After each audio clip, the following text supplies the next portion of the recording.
Are you guys down with this? Right? Cool name, right? It's new. You know, when you get a new name, it's tough, man. Smashing Pumpkins was a long road with the name. Smashing what?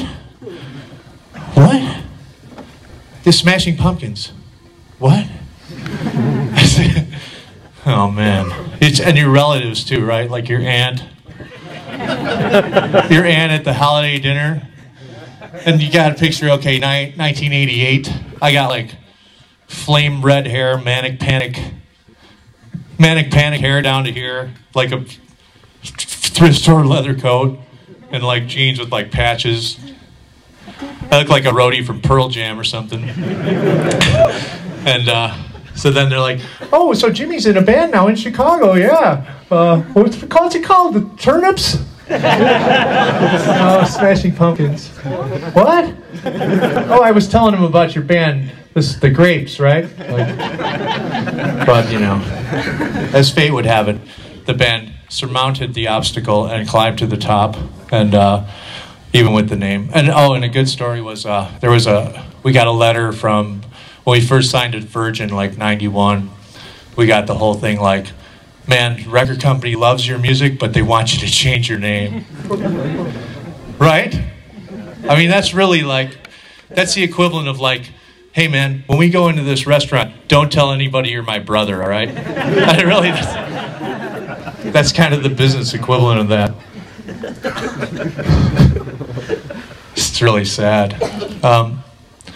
So yeah, I wanted to play another kind of demonstration of a song, but I think I'm just going to play the song because I really like it.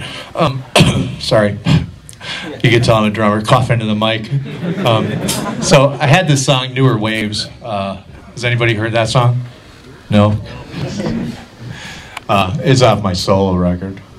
I'll know once you play it. Yeah, sure you will. Oh yeah, that song.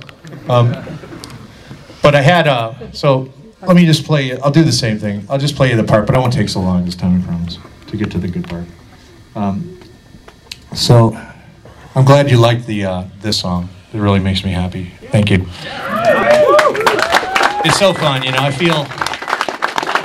just feel for me moving forward as a musician, and I'll kind of explain my, you know, the part of the reason I left the Pumpkins in March was just because I thought I didn't feel like I could give the music what the music deserved anymore. I didn't feel like I was into it as much as I needed to be to push it to where it needed to be, and I have a deep respect for that music, enough to know that when enough is enough, it's time to go do something else. And I also felt like I had so much inside of me that couldn't fit into those brackets, that I really, as a human being, as a kind of evolving human, as an evolving musician, I needed to kind of move on and let some of this stuff out of me. And I've really found a great outlet to do that in the band This. I'm really happy. And we're going to go, we've got about 18 songs that we've written now. We're going to go in the studio in January, February with the illustrious Roy Thomas Baker. Does anybody know who that is?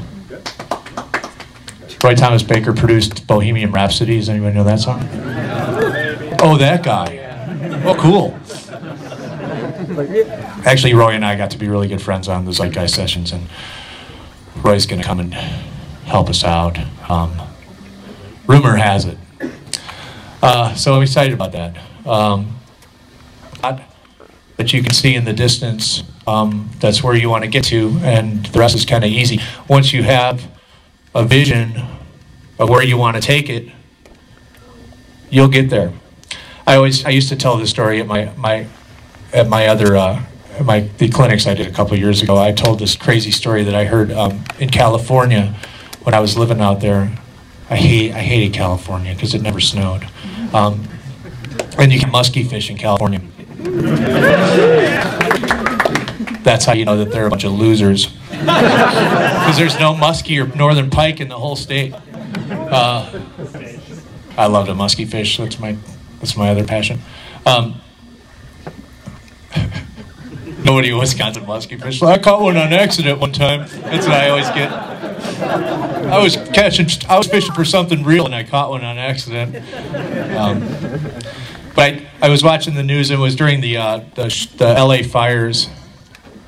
this lady's house had just, lived in Malibu, her house had just kind of fallen into the water, or something was going on where she had been evacuated, and the newscaster was asking her, he was kind of poking around, because he knew if she lived in Malibu, she must be somebody, or she must be rich, or she must have rich parents, or something. So he was alluding to the fact that she must be somebody that she's not copping to because she lives in Malibu. So finally, when he got frustrated with himself, he asked her, he goes, well, can I ask you, how did you, are you from California? She said, no, I'm from Illinois or Wisconsin or somewhere in the Midwest. He said, well, how did you end up in Malibu?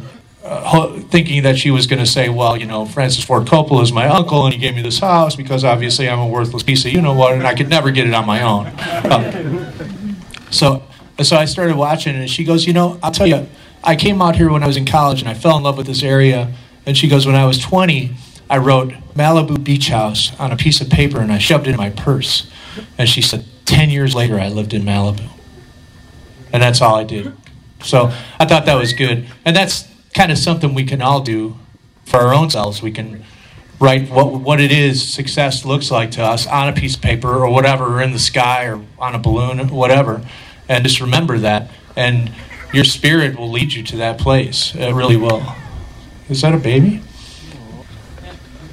Hi, baby.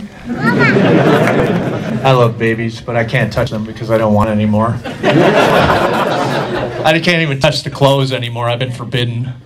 You know what I'm talking about. Oh, isn't that cute? Oh, don't touch that.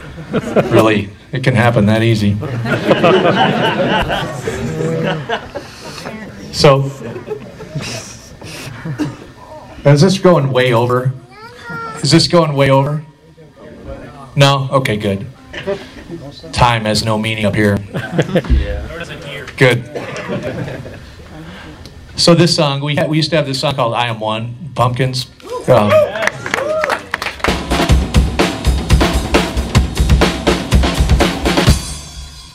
So, yeah, always liked that groove. And then we had this song, Newer Ways, or I had this song, Newer Ways. I wanted to get that feeling, but I didn't want to have it just be kind of a tom groove. And here's the song. This is what it sounded like. Oh.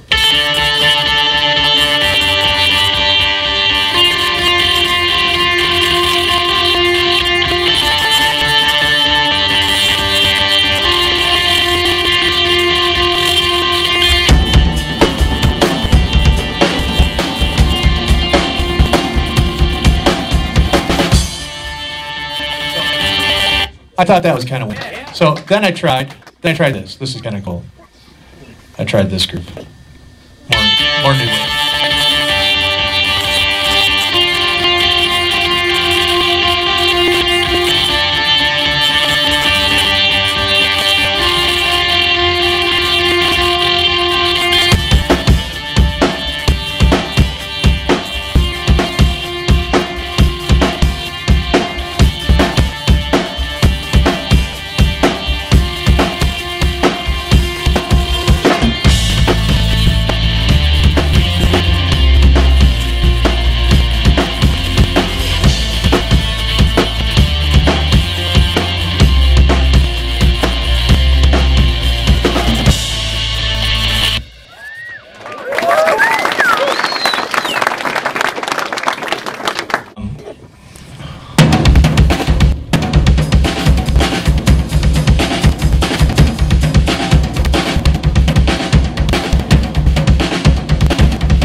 So I put that into the song. That's kind of where we ended up. But just so you know, my point here is that when you get an idea and you get a song, stick with your original intuition, but always go back and try those other variations because it always informs the whole. You'll always end up coming back to one of the ideas for a change or some type of passing chord or some type of chorus idea. It all works somewhere. So don't just kind of play the first thing you play and then throw out all the ideas, because no matter how lame they are, they show up somewhere. And they'll show up in another song. They'll show up when we Machina. Does anybody know that record?